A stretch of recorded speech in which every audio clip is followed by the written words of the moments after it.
저에게 주신 하나님의 말씀은 창세기서 43장 8절에서 14절까지 말씀입니다. 8절에서 14절 같이 한 목소리 읽을까요? 시작. 유다가 아버지 이스라엘에게 말했습니다. 이 아이를 저희와 함께 보내십시오. 그러면 저희가 당장 가겠습니다. 그래야 저희도 아버지도 저희 자식들도 죽지 않고 살 것입니다. 제가 베냐민을 책임지겠습니다. 제게 책임을 물으십시오. 만약 제가 그를 아버지께 데려와 아버지 앞에 세우지 못한다면 제가 평생토록 아버지 앞에서 그 죄를 다 받겠습니다. 저희가 늑장을 부리지 않았다면 벌써 2번은 갔다 왔을 것입니다. 아버지 이스라엘이 그들에게 말했습니다. 꼭 그래야 한다면 이렇게 하자. 너희 자리 위에 이 땅의 가장 좋은 물건들, 곧 향유 조금과 꿀 조금과 향신료와 몰약과 피스타치오와 아몬드를 넣어서 그 사람에게 선물로 갖고 가라. 돈도 2배로 갖고 가서 지난번에 너희 자루 아귀에 담겨 돌아온 돈을 돌려주라. 그것은 아마 실수였을 것이다. 내 동생도 데리고 떠나 다시 그 사람에게 가라. 전능하신 하나님께서 너희로 그 사람 앞에서 국류를 입게 하셔서 너희 다른 형제와 베냐민을 너희와 함께 돌아오게 하기를 바란다. 그러나 내가 내 자식들을 잃어야 된다면 잃을 수밖에 없다. 14절 한 번 더 읽겠습니다. 14절 같이 큰 소리로 시작. 전능하신 하나님께서 너희로 그 사람 앞에서 국류를 입게 하셔서 너희의 다른 형제와 베냐민을 너희와 함께 바란다. 그러나 내가 내 자식들을 잃어야 된다면 잃을 수밖에 없다. 죽어도 포기할 수 없는 시리즈 내 자식들을 했습니다. 14절에 있는데 내 자식들을 잃어야 한다면 잃을 수밖에 없다는 그 야곱의 그 고백, 야곱의 간증, 야곱의 그 절절한 그 감정을 갖고 제가 얘기 풀어나가려고 합니다. 야곱의 삶은요, 그 비포와 애프터가 있습니다.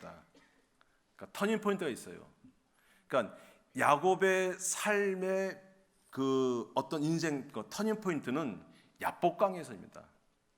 야복강에서 삶 이전의 삶, 야복강 이후의 삶 이렇게 나눌 수 있어요. 야복강에서의 사건 때 야곱의 나이는 95세쯤 된다고 합니다. 별로 안 놀라시는군요. 예. 제가 저번 주일날 2부 때 좀 설교 좀 했고요. 계속 야곱을 묵상하면서 제가 좀 계속되는 거는 우리의 삶하고 참 비슷해요. 여러분 어떠신지 모르지만 저는 그래요. 아브라함의 하나님 약간 절망적이에요. 이삭의 하나님 더 절망적이에요. 근데 야곱의 하나님 하면은 뭔가 좀 나도 이는 하나님 가능할 것 같아요.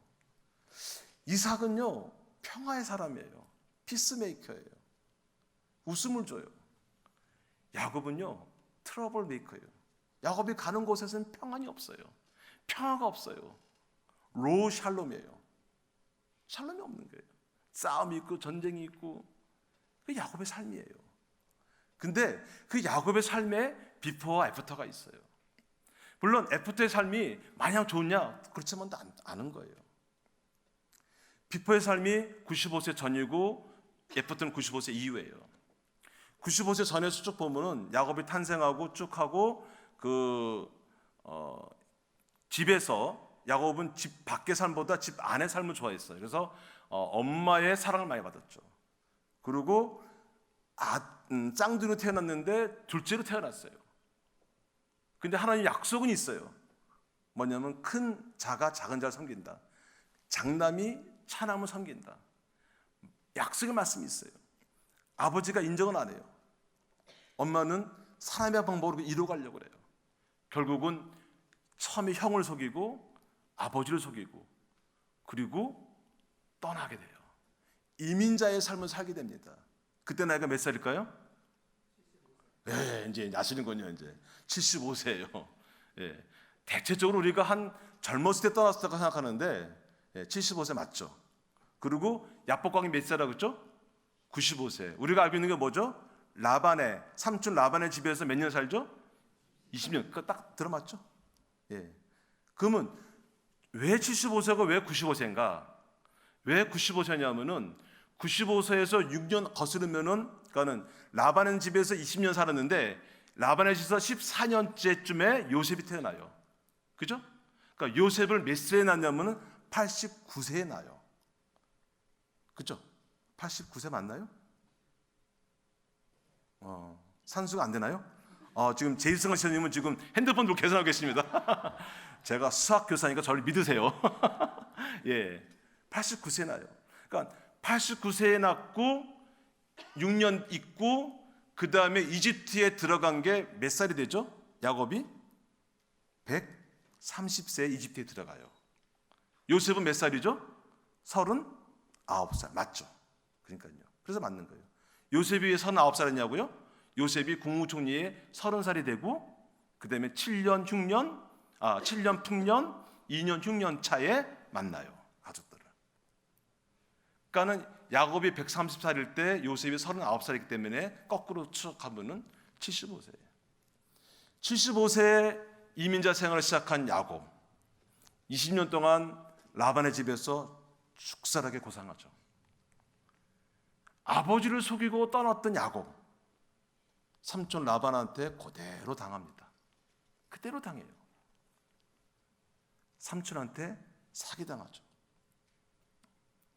자기가 좋아하는 연보였던 라헬이 아니고 레아를 삼촌이 주게 돼요.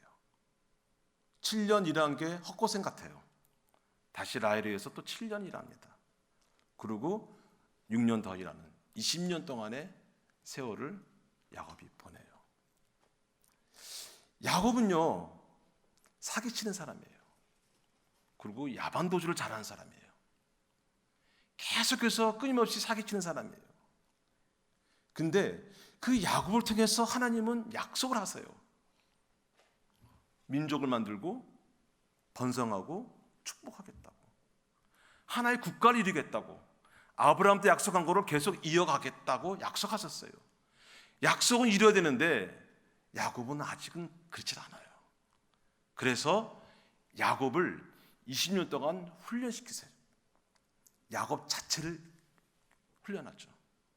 그리고 20년 뒤에 하나님께서 만나주세요. 그리고 축복을 하고요. 그게 야복강 사건입니다. 우리 잠깐 한번 도표 좀 보겠습니다. 좀 우리 야곱의 생애 좀 도표 좀 띄워줄까요?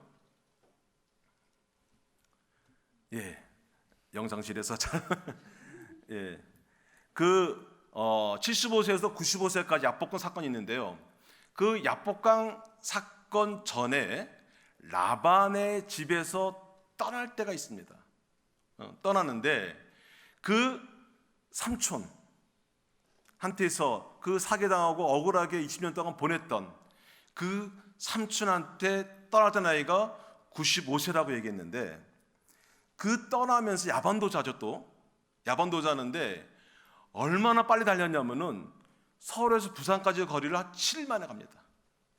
7일 만에 가고 그 다음에 삼촌 라반한테 결국 이제 걸리죠. 근데 라반이 야곱을 만나기 전에 하나님께서 라반에게 나타나요.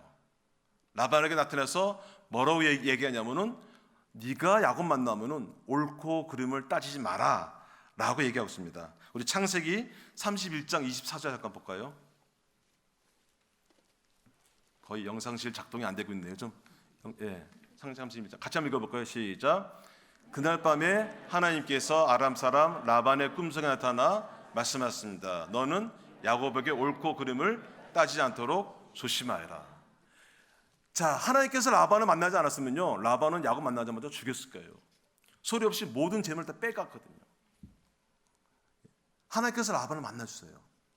그리고 뭐라고 얘기하죠? 옳고 그름을 따지지 말라. 그러니까 야곱이 잘못했다는 거예요? 잘못하지 않았다는 거예요? 잘못했으니까 그렇죠. 예. 잘못 안 했으면 그 말을 뭘 하겠어요? 그러니까 야곱이 그런 행동한 거예요. 잘못한 거예요. 그러니까는 따지지 말라고 그래요. 왜요? 왜 라반한테 하나님께서 그렇게 하셨을까요? 야곱은 하나님의 약속을 이뤄 나가야 되는 사람이기 때문에 20년 참으셨어요.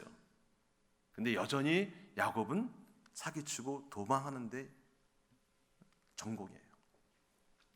우리는 가끔 그런 말해요. 있는 모습 그대로 나간다고. 맞습니다. 있는 모습 그대로 오세요.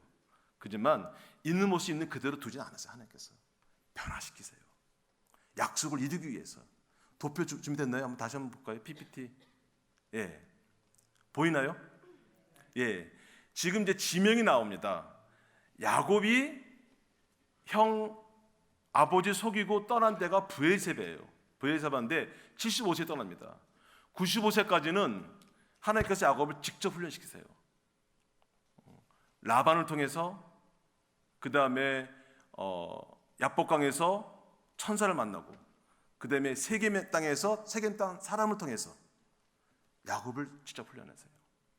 근데 브에세바에서 세겜까지, 그 75세, 95세 보면은 밑에 보면은 사기, 야반도죠. 사기, 도망, 사기, 도망. 사기치고 도망가는 걸 일관해요. 95세에 야복강에서 하나님 만나요. 형 에서와의 만남을 앞두고 야곱은 평소처럼 자기는 혼자 남아있고 여종들, 그 다음에 자기 부인, 자식까지 다 보냅니다. 그리고 야복강에서 혼자 고민하고 쥐어뜯고 기도하고 그런 중에 하나님을 1대1로 만나죠. 하나님의 얼굴을 봤다고 그래요. 그리고 그 자리에서 이름을 바뀜을 받아요. 야복이라는 말 자체는 텅 비었단 말이에요. 그 자체가. 그러니까 워드플레이인데 야복, 텅 빈 그 나루터에서 하나님의 축복을 받습니다. 복은 뭐냐면요, 꽉 찼다는 거예요. 꽉 찼다는 게 복의 뜻입니다. 텅 빈 곳에서 하나님 만나고 꽉 채우는 그러한 은혜를 야곱이 누려요. 축복받았어요. 그러면은 아주 평탄대로인가요? 아주 형통한 삶인가요? 어떻습니까? 그 의유의 삶은. 비포와 애프터가 있다고 그랬어요. 비포에는 사기, 도망이 있어요. 애프터의 삶도 그렇게 만만하진 않아요. 그냥 형통하게 지난 거 아니에요. 우리가 형통한 삶을 얘기할 때는 아주 편안하게 그냥 아주 평질 지나는 그런 삶을 얘기해요. 요셉을 봅시다. 요셉이 어떻게 되죠? 억울하게 옥살이하고 억울한 일을 당해요. 근데 뭐라고 얘기하죠? 형통한 삶을 살았다고 얘기해요. 형통한 삶이란 뭘까? 도표 다시 볼까요? 도표를 보면요, 95세 이후로 세겜에서까지 사기 도망인데 그 위에 보면은 예배 축복, 다시 또 편의 불평, 다시 예배 약속, 축복. 삶이 계속 어렁더렁 돼요. 세겜에서 어떤 일이 벌어지죠? 세겜에서 야복강 사건 바로 다음이 세겜이에요. 세겜에서 딸이 성폭행당해요. 12아들과 유일한 딸 디나가 그 지역에 집에 있어 보니까 오빠들밖에 없어요. 남자밖에 없어요. 그래갖고 다른 데는 어떻게 사나 보러 나갔다가 그 지역 사람들한테 성폭행당해요. 그리고 오빠 두 명이서 복수를 하죠. 할례 받으면 주겠다라고 속이고서, 그러고서는 할례 받고 사흘째 되는 날 칼로 다 죽입니다. 야곱, 아버지가 사기치고 속인 거를 아들들이 그대로 배워서 해요. 근데 야곱이 또 그 아들한테 화를 내요. 자기가 한 거 상대방이 하면은 화를 내요, 사람들이. 왜 끼어들게 하면 화가 날까요? 그거 내가 해야 되는데, 그거 내가 할 건데 제가 하니까 화가 나는 거예요. 아들한테 화를 내고서 그러고선 또 도주하죠. 도주하고서 베델로 갑니다. 베델에서 다시 하나님을 만나요. 그러면 또 좋은가요? 베델에서 어떤 일이 벌어지죠? 또 베델에서 출발해갖고 라헬이 죽어요. 가장 사랑하는 아내, 그 여자를 위해서 14년을 봉사한 그 아내, 자기 생명과 같은 그 아내 라헬을 잃게 됩니다. 또 어떤 일이 벌어지죠?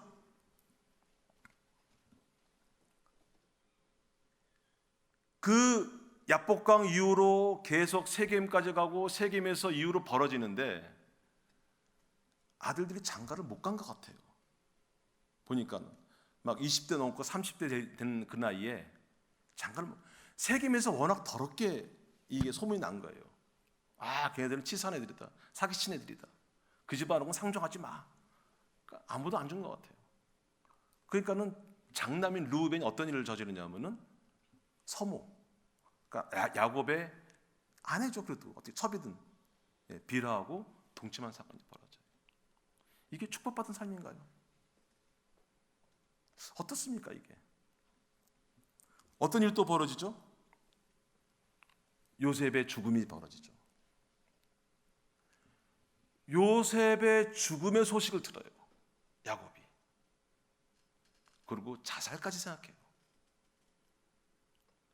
그 야곱의 그 슬픔, 고통, 출발은 야곱의 편애부터 시작합니다.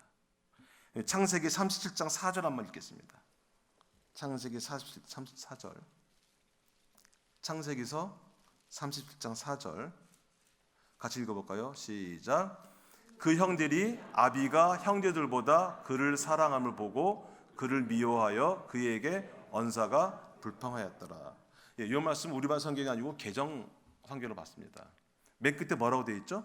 언사가 불평하였더라. 형들의 언사나 모든 게 불평인 거예요. 불평이 뭔가요? 불평이 말 그대로 로 샬롬입니다. 로 샬롬. 로는 낮이에요, 낮. 샬롬은 평안이고요. 평안이 없는 거예요. 평안이 없는 게 불평이에요. 평화가 없는 거예요. 아까 얘기했지만 야곱이 있는 곳은 항상 평화가 없어요. 야곱의 삶 자체가 그래요. 형하고도 평화가 없었어요. 장자권을 그 파죽한 곳으로 장자권을 사기치죠. 아버지를 속여요. 아버지하고도 평화가 없어요. 외삼촌 라반하고도 평화가 없어요. 세겜 땅에서 평화가 없어요.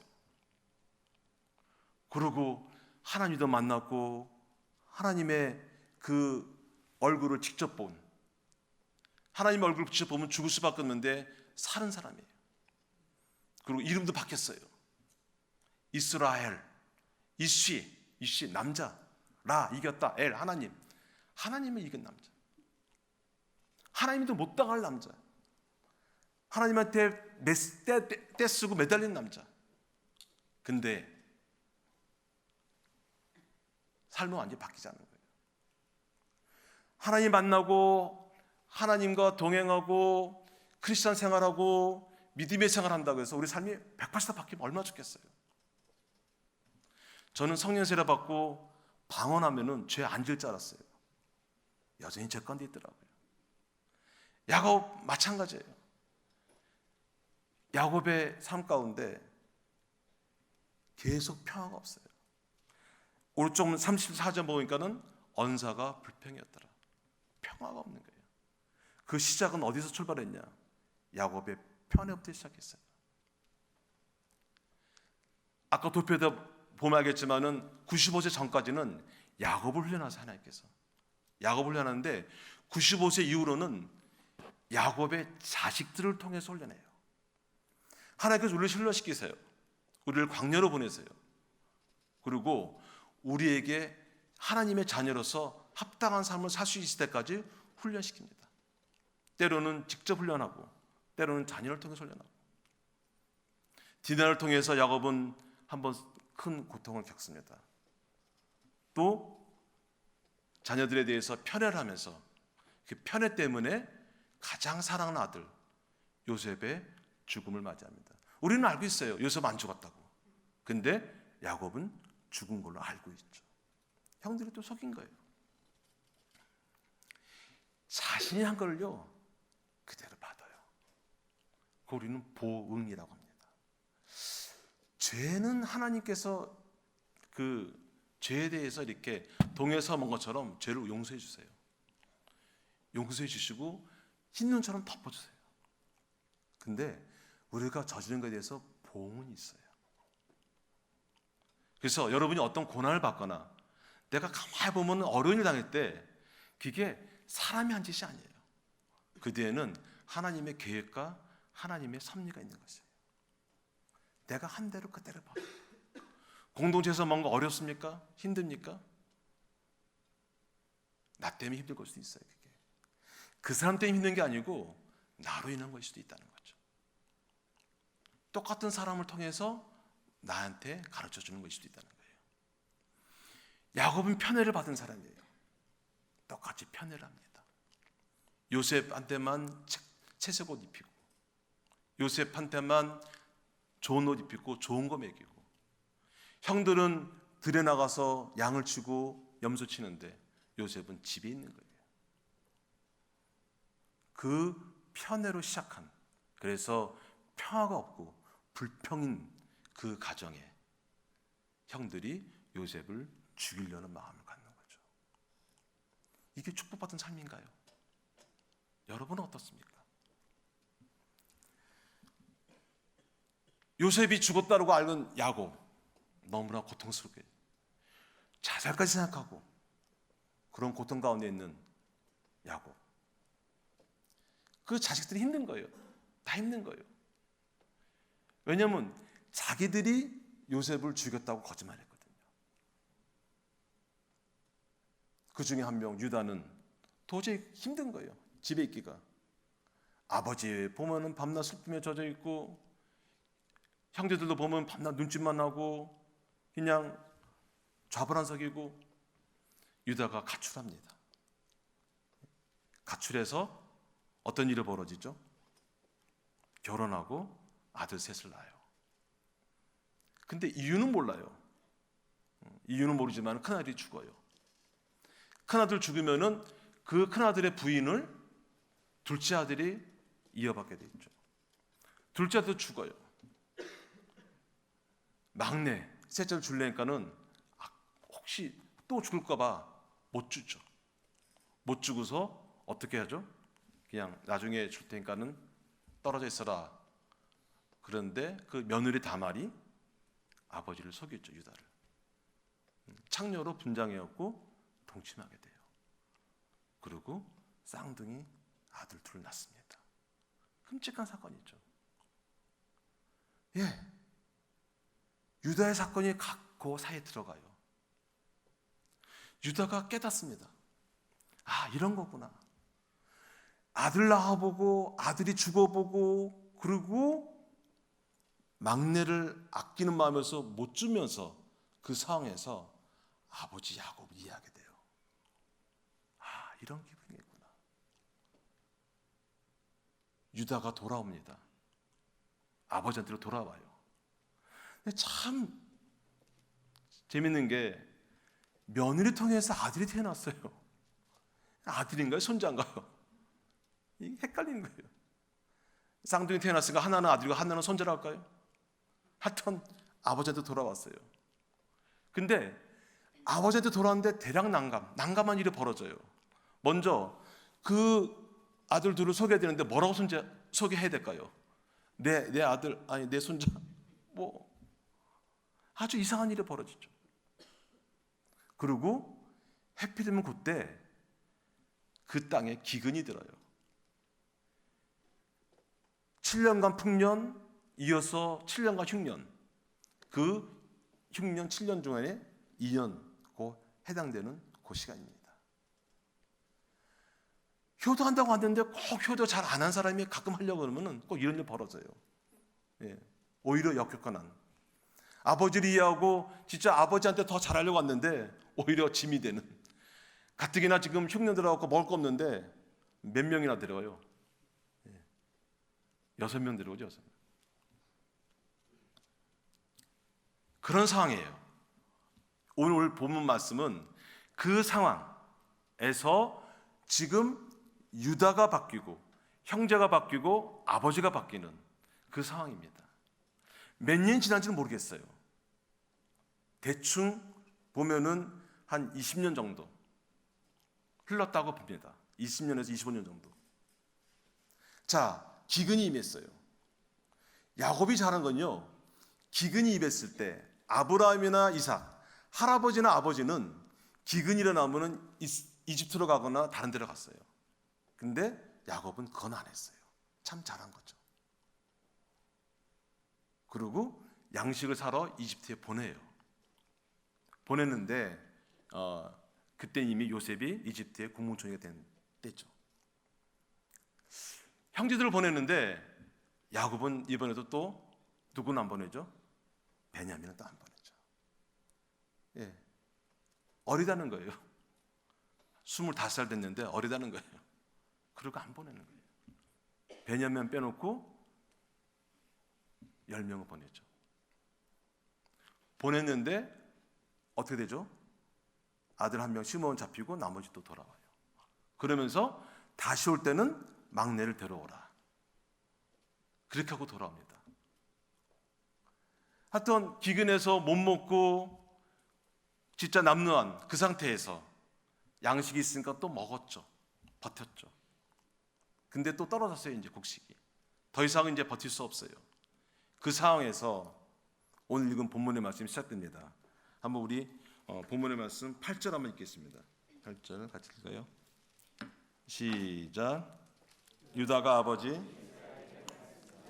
이 아이를 저희와 함께 보내십시오.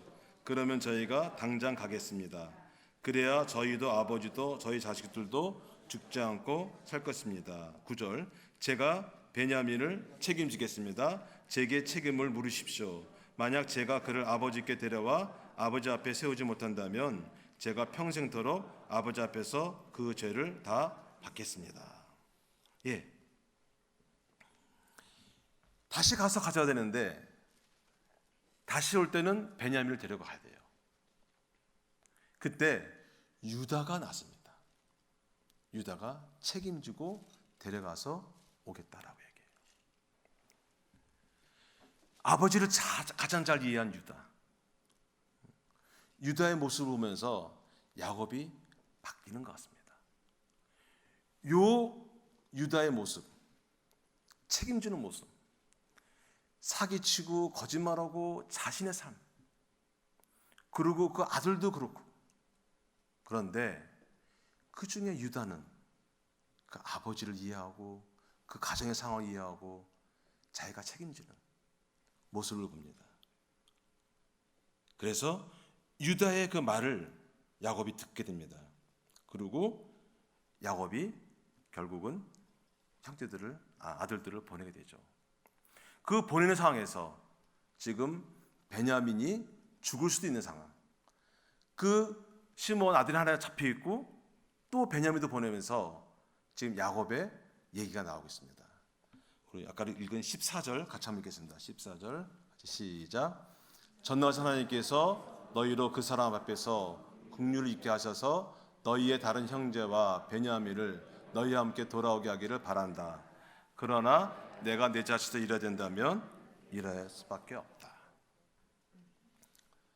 예, 이름이 바뀌었어요. 야곱에서 이스라엘 바뀌었어요. 8절에 보니까는 유다가 아버지 이스라엘에게 말했습니다. 보통 보면요, 이름이 바뀌면은 바뀐 이름만 불려요. 대표적으로 아브라함 원래 이름은 아브람이죠. 창세기 17장 5절에 보면은 아브라함을 아브라함으로 바꿔줘요. 그런데 아브라함은요 17장 5절 이후로는 계속 아브라함으로 불렸어요. 야곱은 야복강에서 야곱에서 이스라엘 바뀌었는데 야곱과 이스라엘이 섞였어요. 계속 끊임없이 갈등하는 모습을 보는 거죠. 이름이 바뀌었다는 건 뭐냐? 신분이 변화되는 거예요. 내 존재가 변화되는 거예요. 그리고 그 존재에 맞춰서 내 삶이 변화되는 거죠. 근데 야곱은 안 되는 거예요. 그게. 이름은 바뀌었어요. 신분은 바뀌었어요. 내 존재는 바뀌었어요. 근데 여전히 옛날 습성이 있는 거예요. 근데 오늘 본문 읽은 것처럼 자식 유다를 통해서 또 그 이전의 사건을 통해서 하나님 만나요. 또 그 사건을 통해서 야곱은 변하고 있습니다. 계속되는 고난 속에, 계속되는 고통 속에, 계속되는 재앙 속에 야곱은 변하고 있는 것입니다. 환경은 더 악화돼요. 점점 더 힘들어져요. 근데 야곱은 그 가운데서 변화되고 있는 걸 볼 수 있는 거죠. 그래서 오늘 14절 말씀처럼 자식들을 잃으면 잃으리라. 그 생명 같은 자식을 놓게 되는 것까지 오는 거죠. 계속 우리는 변할 수밖에 없어요. 그리고 우리는 그 중간에 있고, 그래서 우리 삶은 지금 공사 중입니다. 완성되지 않아요. 우리 옆에서 한번 보고 얘기했으면 좋겠습니다. 아, 공사 중이었군요. 예, 특별히 부부면은 공사 중이었군요. 예, 야곱은 끊임없이 못 놔요. 못 놓고 계속 그 상황에 있으면서 자기 거를 포기 못해요. 내 자녀를 포기 못해요. 내 자식들을 포기하지 못해요. 근데 야곱이 잘한 게 있습니다. 먼저 잘한 건 뭐냐면은 야곱은 하나님의 약속을 붙잡은 사람이에요. 도표 한번 잠깐 보여줄까요? 처음 도표 보면요, 저 브엘사바에서 하란 가기 전에 베델에서 예배해요. 또 세겜에서 도망가면서 베델에서 예배해요. 그리고 헤브론에서 이집트 들어가기 전에 또 예배합니다. 끊임없이 야곱이 잘한 건 뭐냐면은 예배자로 서 있는 거예요. 하나님의 약속을 붙잡고 있는 거예요. 그 하나님의 약속은 반드시 이루어질 것이라고 믿는 거죠. 그 믿음으로 나간 거예요, 야곱은. 약속은 이루어진다는 거예요. 약속이 어떻게 이루어질까요? 약속이 이루어지려면요, 약속한 사람이 일단 신실해야 돼요. 그냥 사기치거나 그냥 헛소리 나오고 그냥 툭 내뱉고 그냥 책임 못 질만 하는 게 아니라 신실하게 그 말을 지킬 만한 사람이 약속을 지키는 거예요.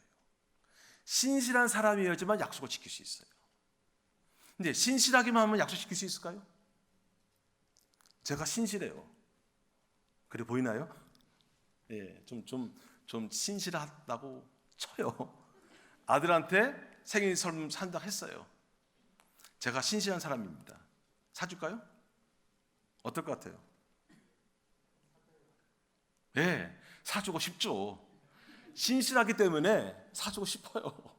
내 아들이니까 얼마나 사소한 아들이에요. 근데 사줄 돈이 없어요. 그럼 어쩌겠어요? 예, 못 사주는 거예요. 그러니까 신실하다고 지키는 건 아니죠, 약속은. 약속을 이루려면은 신실하면서 동시에 뭐가 있어야 되죠? 능력이 있어야 돼요. 야곱이 참 잘한 게 뭐냐면은 14절 다시 한번 볼까요? 14절 보면은 맨 처음에 뭐라고 되어 있죠? 전능하신 하나님께서. 야곱이 깨달은 거예요.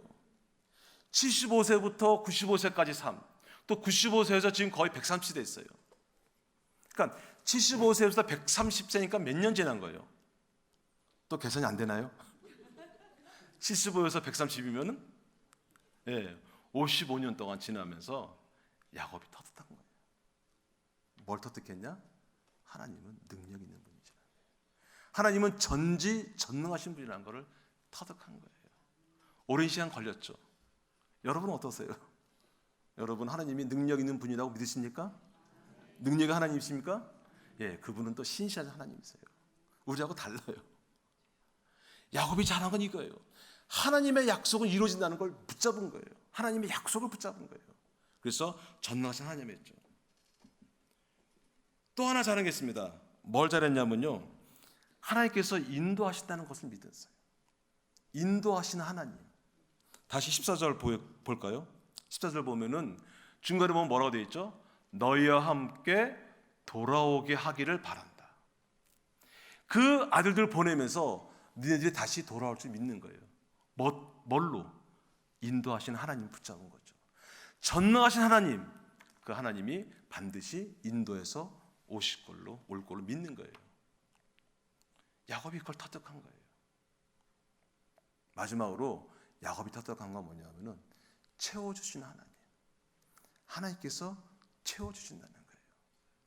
내가 다 났을 때, 내가 빈손일 때 하나님께서 채워주신다는 거예요.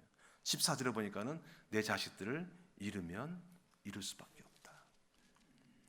예, 비면은 하나님께서 채워줄 거예요. 하나님께서 우리의 필요를 채워줄 줄 믿습니다. 하나님께서 우리의 원하는 걸 채우지 않으세요. 내가 원하는 걸 채워주면 얼마나 좋겠어요. 야곱이 원하는 건요, 빨리 축복받고 빨리 뭐가 잘 되고 빨리 뭔가 이루는 거였어요. 근데 하나님께서는 야곱이 원하는 걸 채우신 게 아니라 필요한 거를 때에 따라서 완전한 진짜 거룩하고 하나님의 사람으로 될 때까지 기다리시고 필요를 채우셨어요. 한번 따라 하시면 좋겠습니다. 하나님께서는 우리가 원하는 것을 주시지 않고 필요한 것을 채워주십니다. 예, 제가 연초에 어디 이렇게 모임에서 이렇게 해운꽃 추첨하는 게 있었어요. 해운꽃 추첨하는데 1등은 42인치 텔레비 전, 2등은 운동기구, 3등 쭉 있었어요. 예, 저는 텔레비전이 집이 작아요. 42인치가 되길 원했어요. 저건 내 거. 막 보면 뿌듯한 거예요. 추첨을 했습니다. 뭐 4등, 3등 쫙 하고. 2등이 뭐라 그랬죠? 네, 운동기구. 1등은 뭐라 그랬죠? 텔레비전 42인치. 제가 뽑혔을까 안 뽑혔을까요? 안 뽑혔어요? 뽑혔습니다. 예, 거의 안 됐어요. 제가 하다못해 옛날에 500원짜리 복권도 한 번도 맞은 적이 없어요. 뽑혔어요. 몇 등으로? 예? 감사합니다. 예, 2등 됐어요. 제가 원하는 건 텔레비였는데요, 저한테 필요한 건 뱃살이었습니다. 예, 뱃살 없애는. 제가 올 한 해 이렇게 하면서 올 소망이 하나님 살 좀 빼게 해주세요. 제가 올 때는 이러지 않았죠. 예, 미국 와갖고 이렇게 자부심이 생기는 거예요. 한국에서는 이러면 안 되는데 미국에서는 저보다 심한 사람들이 꽤 많더라고요. 미국 사람 중에서. 그래서 이게 체형만 미국화 됐어요 지금. 예. 예. 그래서 필요한 걸, 하나님은 필요한 걸 채우세요. 저의 삶 가운데 이렇게 돌아봐도요, 제가 원하는 거를 하나님께서 채우시는 게 없는 것 같아요. 하나님께서 약속을 지키세요. 그리고 인도해 주세요. 그리고 우리의 필요를 채워주세요. 야곱이 95세 전후가 있었어요. 저한테도 35세 전후가 있었어요. 35살까지 모태신앙이지만 뺀질뺀질거렸어요. 35살 때 하나님께서 만나주셨어요. 성령 체험을 했습니다. 그리고 평탄했냐? 아니요. 간이 나빠졌어요. 간을 버렸어요. 평탄해졌냐? 아니요. 아들한테 어려움이 생겼어요. 평탄해졌냐? 아니요. 딸한테도 어려움이 생겼어요. 예, 아들이 있기 때문에 자세한 얘기는 못하겠는데 하여튼 우리 아들이 생긴 어려움 통해서 제가 신학 공부를 했습니다. 그리고 3학년 때 제 아내가 또 신학 공부했습니다. 제가 이렇게 말씀드리는 거는 가끔 오해하시더라고요. 제 아내가 먼저 신학 공부하고 저를 질질 끌고 간 것처럼 꽤 많은데, 이 시간에 분명히 말씀드리는데 제가 먼저 했습니다. 꼭 알려주시기 바랍니다. 이건. 예. 3학년 때 몇 학년이었죠? 아내가 1학년. 그리고 제가 먼저 목사 안수 받았습니다. 진짜 그런 분 많아요. 그리고 제가 안수했어요. 예, 만약에 하나님께서 이 그림을 진작 보여줬다면 그걸 했을까요? 안 해주죠. 절대 안 갔을 거예요 아마. 하나님께서 인도하시는데요, 꼭 한 발씩만 인도하세요. 미리 안 보여주세요. 야곱이 이 130세 이렇게 되는 걸 미리 알았다면 이렇게 했을까요? 안 됐을 것 같아요. 그냥 쫓아가다 보니까는 야곱의 삶이 거기까지 온 거예요. 우리의 삶이 그런 거예요. 여러분한테 비포와 애프터가 있습니까? 예, 있습니다.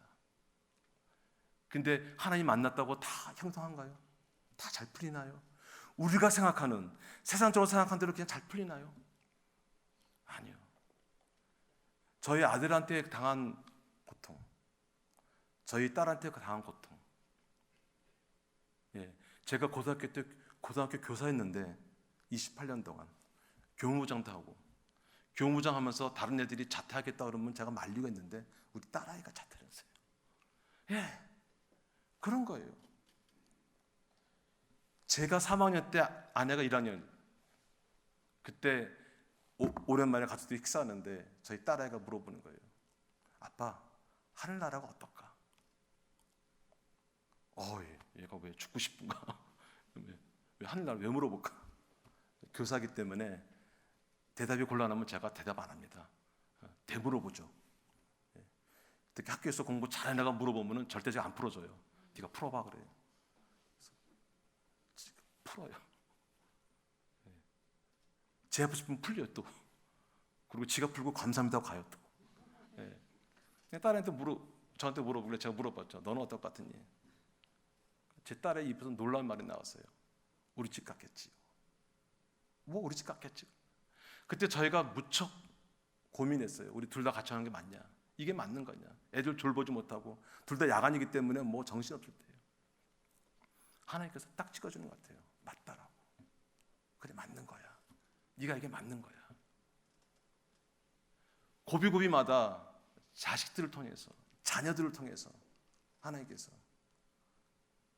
그 딸아이는 또 호주에 놀러 갔을 때 물에 쓸려갔었어요. 서핑하는 사람이 아니었으면 죽었어요. 서핑하는 사람이 건져줬어요. 그때 제가 내려놨습니다. 하나님 앞에. 당신의 자녀입니다. 모르겠어요. 저는 유난히 자녀한테 약했어요. 5층 살다가 14층을 이사 갔어요. 14층 복도식인데 이렇게 지나가면서 야 여기 너무 잠옷 온 것 같아. 이거 떨어지면 우리 애들 죽을 것 같은데. 아내가 그러더라고요. 5층에서 떨어져 죽어. 14층이 유난히 높아 보이는데 애들 걱정되고요. 애들한테는 어떻게 못하는 거예요. 저한테 가장 약점이에요. 제가 얼마 전에 지금 처제가 와 있는데 제가 아들을 차에 기름을 넣어줘요. 새벽기도 끝나고 세차를 해줘요. 형부 아직까지 그러냐고. 이렇게 뭐 내가 해줘야 되고 뭔가 해야 되고 자꾸 내가 할 거를 자꾸 얘기해요. 얼마 전에 아들이 아버지 내 차에 기름 좀 채워주려 그러더라고요. 제가 바꾸기로 했어요. 요청하기 전에는 내가 하지 말자. 자꾸 오버하는 거예요. 내가 핸들링 하려고 하고 내가 뭔가 하려고 하고 내가 뭔가 자꾸 채워주려고 하고. 그러니까 내가 하려고 하니까는 하나님께서 개입하는 게 약한 것 같아요. 내가 뭔가 하려고 할 때는. 야곱이 자식을 잃으면 이르리라 딱 났을 때 그때 하나님께서 그 자녀들을 붙잡으세요. 그 자녀들이 다시 돌아오고 함께 사는 온 민족이 살게 되는. 내가 포기할 때, 내가 자녀들을 포기할 때 하나님께서는 그 자녀들을 절대 포기하지 않을 것도 믿습니다. 하나님의 자녀이기 때문에, 나의 자녀 이전에 하나님의 자녀이기 때문에 하나님께서 절대 포기하지 않는 우리의 자녀 될 줄 믿습니다. 여러분 뭘 꽉 쥐고 있습니까? 여러분의 자녀일 수도 있고 재물일 수도 있고 뭔지 모르겠어요. 우리 청년들은 뭘 쥐고 있습니까? 제가 이렇게 청년 사역을 좀 많이 했기 때문에 가끔가다 이제 이렇게 소개 같은 거 이렇게 좀 해주고 해요. 자매들이 꼭 그래요. 저한테 신앙 좋으면 된다고. 신앙 좋으면 된대요. 그래갖고 학교 교사 중에 한 명을 소개해줬어요. 싫대요. 왜? 키가 작대요. 진작 얘기하지. 신앙만 좋으면 된다며. 뭘 찾고 있습니까? 키 놓으세요. 남성 동지 여러분, 얼굴 놓으세요. 남성들은 1위도 예뻐야 되고 2위도 예뻐, 3위도 무조건 예뻐야 된다. 놓으세요. 찾고 있는 거 놓을 때 하나님께서 그 손 잡으시고 일하십니다. 그 손 갖고 다른 사람 축복하고 그 놓은 걸 하나님께서 사용하십니다. 우리의 자녀들 내가 포기할 때 하나님께서 절대 포기하지 않는 하나님의 자녀로 만들어갈 줄 믿습니다.